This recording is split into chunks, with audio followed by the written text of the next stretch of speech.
I'd just gotten out of the shower and I was like drying myself off, and I just sort of like swept my hand, I guess, off my body or something, and just felt that kind of hard lump. And just I immediately just was like, well, I'm gonna die, and this is the end for me. Chloe Reeson is a 26-year-old writer who was diagnosed with breast cancer at 22. Along with Michelle Law, they wrote the SBS web series Homecoming Queens, a comedy about two friends with chronic illnesses who still want to experience sex, drugs, and just being a young person. So the heart of Homecoming Queens is a story about friendship. Yes. Michelle. How does that friendship differ from the screen and in real life? In the show, Chloe and Michelle have known each other for years, and they've just been diagnosed with these illnesses. And they're kind of denying those illnesses in very different ways, and that's the source of tension for them in the series. Fuck you. Where were you when I was sick, huh? In real life, our friendship, we didn't become close until after I had finished chemo. Michelle in the show is experiencing alopecia for the first time, but in real life she's had it since she was in high school. That sort of shared experience of those unexpected diagnoses in our lives bonded us instantly.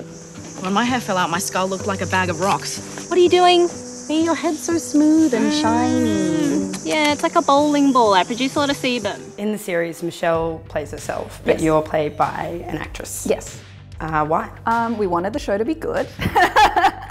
We did flirt with the idea very early on that I would play a role in the show, but whenever I imagine myself acting, I don't know if you ever watched 30 Rock, where Jack Donaghy tries to act and he doesn't know what to do with his arms and ends up holding 2 coffee mugs. I think if I had been in the show, it just would have been me walking through scenes like, Michelle, I had cancer, hello. I mean, it would have still been a good shot.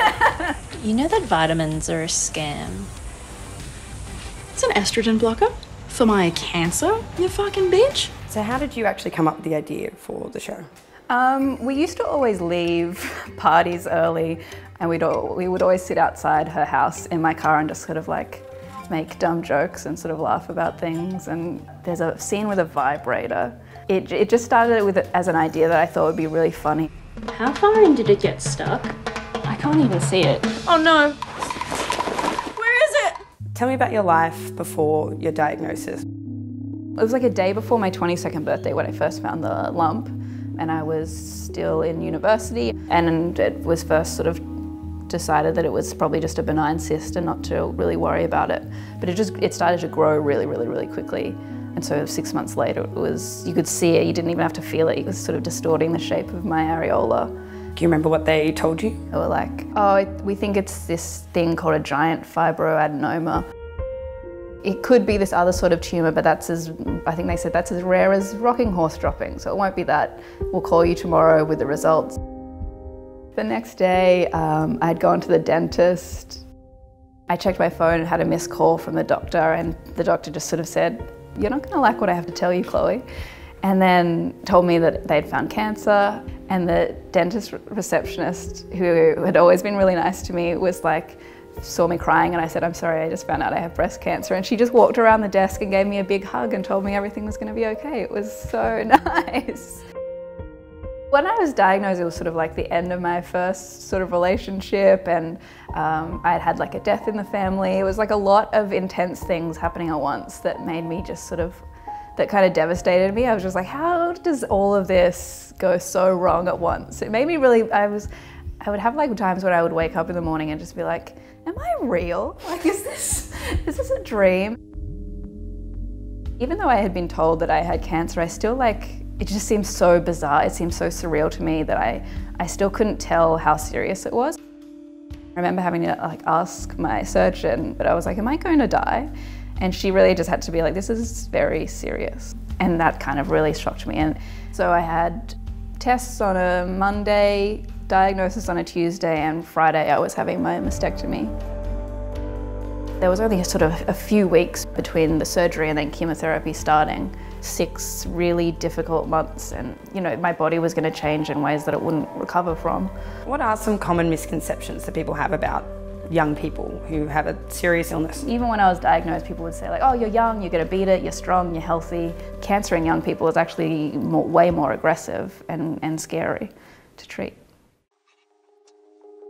I remember at some point reading that there had only been like 4 cases of under 24-year-olds having breast cancer in Australia. It's almost unheard of. There's long-term side effects that people have and that people are living with every day. And so I'm 26, but I'm on this medication that essentially puts me into menopause. And so that has all these sort of other effects. My joints hurt, my libido is really affected, which in turn kind of impacts relationships that I have.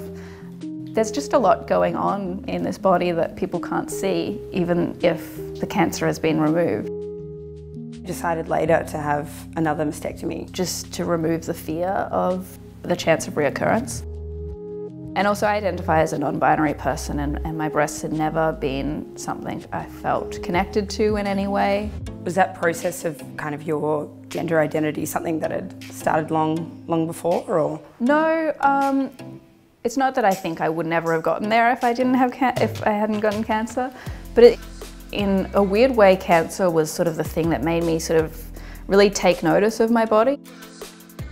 It's obviously a really, really personal story and maybe a big moment in your career as well. Yeah. How are you feeling about it going out there into the world? I'm really excited. I'm really excited for people to see it. I really hope that people feel that sort of connection with it, that Michelle and I feel with each other, that shared experience. I hope we sort of are expanding the circle a bit. Chloe, thanks so much for talking to us. Thanks for having me. It's been a treat.